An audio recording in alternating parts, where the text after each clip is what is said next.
آج جو گفتگو کرنی مقصود ہے، اگرچہ جلسے کا موضوع صرف شہادت عثمان رکھا گیا ہے اور یہ زیادہ تر ایک تاریخی موضوع ہے، میں یہ سمجھتا ہوں کہ اس موضوع پر مجھ سے بہت زیادہ بہتر روشنی ڈال سکیں گے پروفیسر اسلم صاحب، اس لیے کہ ان کا موضوع تاریخ ہے۔ میں چاہتا یہ ہوں کہ ابتدا میں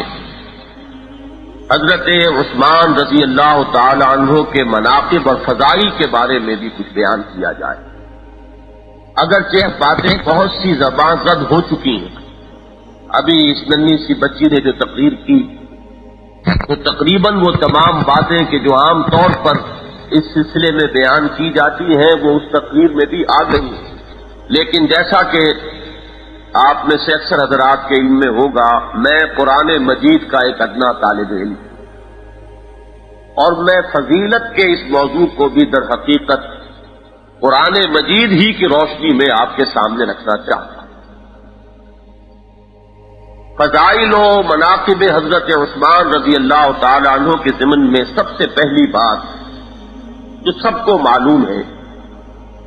وہ ہے نبی اکرم صلی اللہ علیہ وسلم سے حضرت عثمان رضی اللہ تعالی عنہ کی قرابت۔ اگرچہ ہمارے نزدیک نسل اصل اساس فضیلت نہیں، اسلام نے تو آ کر اس تصور کو ختم کیا ہے۔ چنانچہ سورہ حجرات کی آیت بہت مشہور آیت، یا ایھا الناس انا خلقناکم من ذکر وانثی وجعلناکم شعوبا وقبائل لتعارفوا ان اکرمکم عند اللہ اتقاکم۔ یہ رنگ و نسل اور یہ خون کا معاملہ جو دنیا میں بنائے شرف رہا ہے، اسی کو فضیلت کی بنیاد قرار دیا گیا، اسی کو عزت اور شرف کی اساس بنایا گیا۔ قرآن مجید نے ان تمام بتوں کو توڑ ڈالا اور اصل بنائے شرف و عزت صرف تقویٰ کو قرار دیا۔ اسی کی تفسیر سمجھیے، نبی اکرم صلی اللہ علیہ وسلم اپنے خاندان والوں کو جمع کر کے خطبہ ارشاد فرماتے ہیں اور قریب ترین جو افراد ہو سکتے ہیں ان کا نام لے لے کر فرماتے ہیں کہ یا فاطمہ بنت محمد صلی اللہ علیہ وسلم انقذی نفسک من النار فانی لا املک لک من اللہ شیئا، یا صفیۃ عمۃ رسول اللہ صلی اللہ علیہ وسلم انقذی نفسک من النار فانی لا املک لک من اللہ شیئا۔ اے فاطمہ، محمد کی نفس جگر صلی اللہ علیہ وسلم و رضی اللہ تعالی عنہا، اپنے آپ کو اللہ کی آگ سے بچانے کی فکر کرو، اس لیے کہ میں اللہ کے ہاں تمہارے کام نہیں آ سکوں گا، تمہارے اپنے اعمال ہیں، لیس للانسان الا ما سعی وان سعیہ سوف یرا۔ اپنا عمل لہا ما کسبت وعلیہا ما اکتسبت۔ قرآن مجید نے تو یہود کے پندار پر کاری ضرب لگائی کہ تلک امۃ قد خلت لہا ما کسبت ولکم ما کسبتم ولا تسألون عما کانوا یعملون۔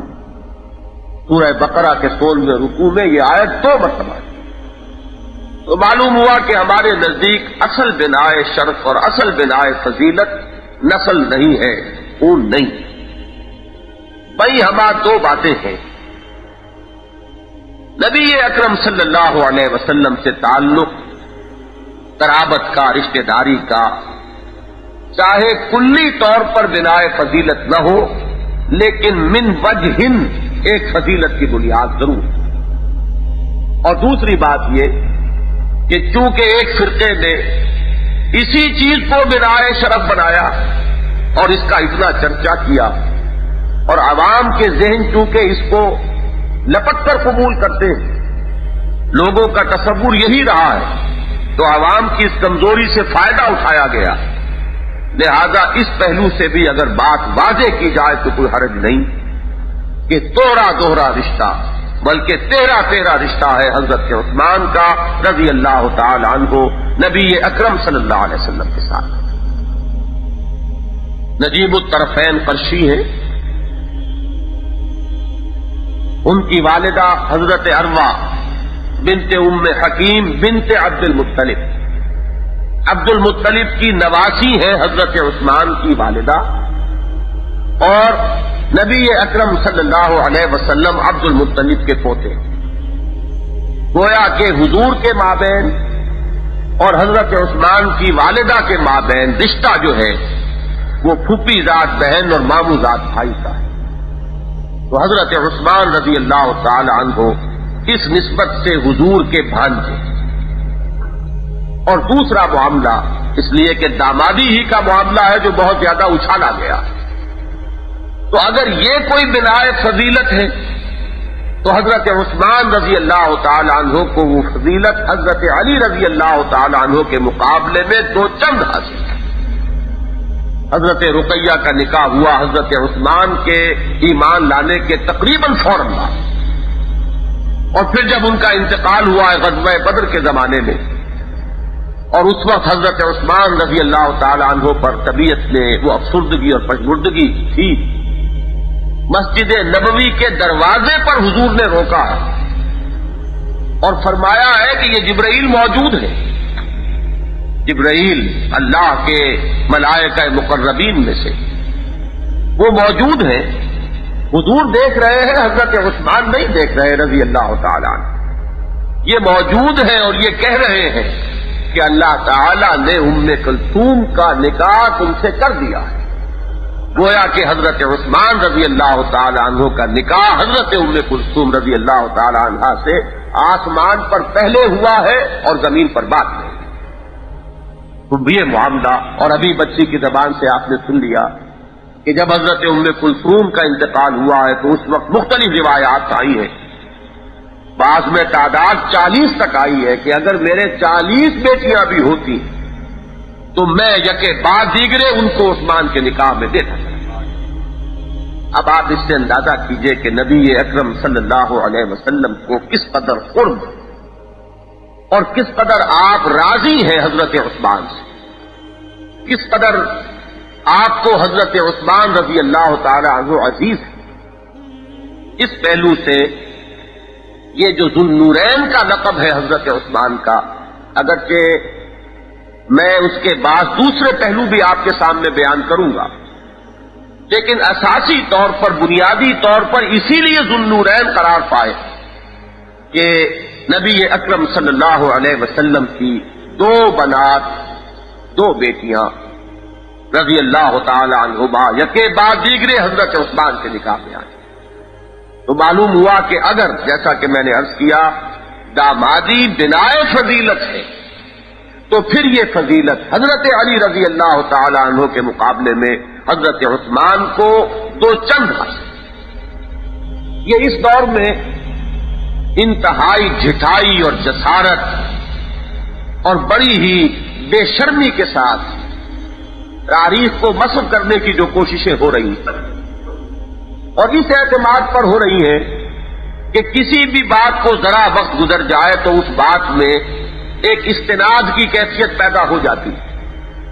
آج سے 50 سال پہلے کا کوئی چھپا ہوا ورق دکھا دیجئے، عام آدمی اسی کو سند مان لے گا، یہ 50 سال پہلے کی لکھی ہوئی کوئی کتاب ہے۔ تو آج ایک بہت بڑا جھوٹ بولا جا رہا ہے، اور وہ جھوٹ اتنا بڑا کہ واقعہ یہ ہے کہ ہٹلر کا جھوٹ اور گوئبلز کا جھوٹ جو ہے وہ اس کے آگے بالکل مان پڑ جانے والا ہے۔ اور وہ یہ کہ جن لوگوں نے اس نسلی تعلق یا قرابت ہی کو بنائے شرف و فضیلت بنایا اور اسی پر اپنے پورے فلسفے کا تانا بانا جو ہے استوار کیا، انہیں جب یہ نظر آیا کہ یہ دامادی کا تعلق اگر ادھر اکیرا ہے تو ادھر دوہرا موجود ہے، تو انہوں نے اس کی پرواہ نہ کرتے ہوئے کہ خود ان کی اپنی تاریخ کی کتابوں میں، ان کے اپنی روایات میں، ان کے اپنے احادیث کے مجموعوں میں یہ بات صراحتاً مذکور ہے کہ حضرت خدیجہ الکبریٰ رضی اللہ تعالی عنہا سے حضور کو اللہ تعالیٰ نے 4 بیٹیاں عطا کی جو حضور ہی کے صلب سے تھی، حضرت زینب، حضرت رقیہ، حضرت ام کلثوم، حضرت فاطمہ رضی اللہ تعالی عنہن۔ لیکن آج یہ کہا جا رہا ہے کہ حضور کی بیٹی صرف ایک تھی، حضرت فاطمہ، اور بقیہ 3 جو ہیں وہ حضرت خدیجہ کی تو بیٹیاں ہیں لیکن وہ حضور سے نہیں ہے بلکہ اپنے کسی سابق شوق. یہ اتنا بڑا جھوٹ، اور وہ جھوٹ اسی اعتبار پر کہ ایک تو جس طریقے سے کہ ہٹلر کا پروپیگنڈے کا ٹیکنیک تھا کہ جھوٹ اتنا بڑا بولو کہ لوگ یہ باور کریں، سوچیں، مجبور ہو جائیں کہ آخر اتنا بڑا جھوٹ تو کوئی نہیں بول سکتا، کچھ نہ کچھ تو اس میں صداقت کا پہلو ہوگا. اور دوسرے یہ کہ آج یہ جھوٹ تصدیق کر لو، آخر 50 برس کے بعد یہی چیزیں چھپے ہوئے اور آپ کوئی دکھاتا پھرے گا کہ دیکھو یہ پہلی کتاب کے اندر یہ چیز مرقوم ہے، لکھی ہوئی ہے اور کچھ نہیں. تو جو پہلی ثابت شدہ حقیقت ہے کم سے کم اس میں کچھ نہ کچھ شک کا پہلو تو پیدا ہو ہی جائے گا. جیسا کہ ابھی کہہ رہے تھے میاں صاحب، کس کے پاس وقت پڑا ہے کہ وہ تحقیق کرے؟ سنی سنائی باتیں ہیں مجلسوں میں بیان کی جانے والی اور نمک مرچ لگا کر بیان کی جانے والی، جو عوام کے ذہنوں میں بیٹھتی چلی گئی، اور بدقسمتی سے صرف عوام کے نہیں، اچھے اچھے اہل علم اور اہل قلم. مولانا امین حسن اصلاحی صاحب نے تو تسلیم کیا اور ان کی وہ تحریر میں نے میثاق میں شائع کی تھی. جب انہوں نے تاریخ کے بارے میں بعض نئی چیزیں جو آئیں ان کا مطالعہ کیا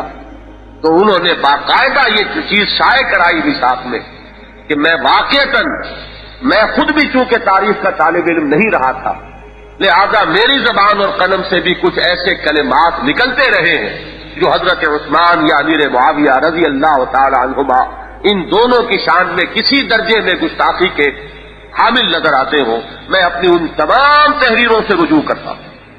لیکن یہ ہے کہ یہ حرکت و ناقص کو اس کی توفیق نہیں. یہ انانیت، یہ تکبر جو ہے، جتنا بڑا انسان ہوگا اتنی ہی بڑی اس کے لیے یہ مشکل بھی ہے. جن کے رتبے ہیں سوا، ان کو سوا مشکل ہے. عام آدمی کے لیے غلطی کا مان لینا آسان ہے، لیکن اہل علم اور اہل فضل اور اہل قلم کے لیے، مصنفوں کے لیے اور بڑے بڑے اساتذہ کے لیے اپنی غلطی کا ماننا جو ہے آسان نہیں.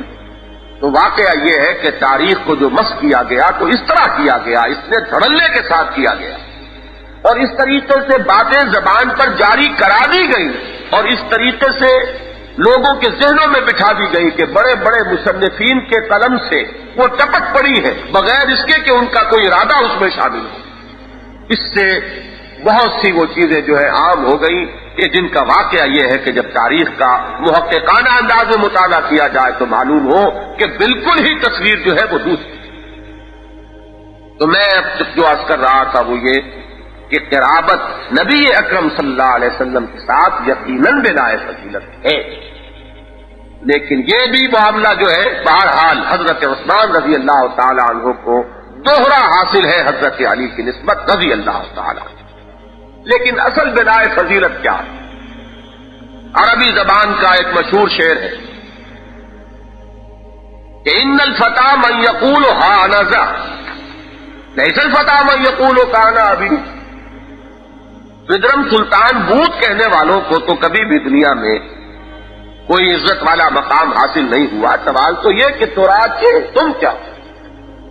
جوان اصل میں وہ ہے، جوان مرد وہ ہے جو یہ کہے میدان میں آ کر کہ یہ میں موجود ہوں. جوان وہ نہیں ہے جو یہ کہے کہ میرا باپ ایسا شجاع تھا اور اتنا بہادر تھا. تو بات تو اصل میں یہ ہے کہ قرابت اپنی جگہ ہے، اس سے انکار نہیں ہے، لیکن یہ کہ اصل بات تو یہ ہے کہ خود اپنی سیرت و کردار کا کیا حال ہے، اپنا مقام اور مرتبہ کیا ہے. میں یہ چاہتا ہوں کہ خاص طور پر اسی اعتبار سے سیرت عثمان پر غور. میں نے چند آیات آج پڑھی ہیں اور انہیں اپنی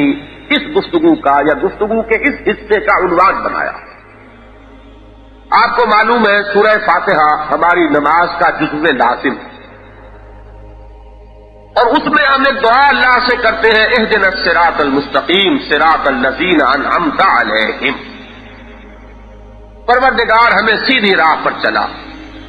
ان لوگوں کا راستہ جن پر تو نے انعام فرمایا. اب یہاں تفصیل کا موقع نہیں تھا کہ وہ کون ہے منعم علیہم، کن پر انعام ہوا، لیکن قرآن کا اصول یہ ہے کہ القرآن یفسر بعضہ بعضا، جو بات کہیں مجمل ہوگی کہیں مفصل مل جائے گی. سورہ نساء میں اس کو کھولا گیا کہ جو شخص اللہ اور اس کے رسول کی اطاعت کو اپنے اوپر لازم کر لے گا اسے ایک معیت معنوی حاصل ہو جائے گی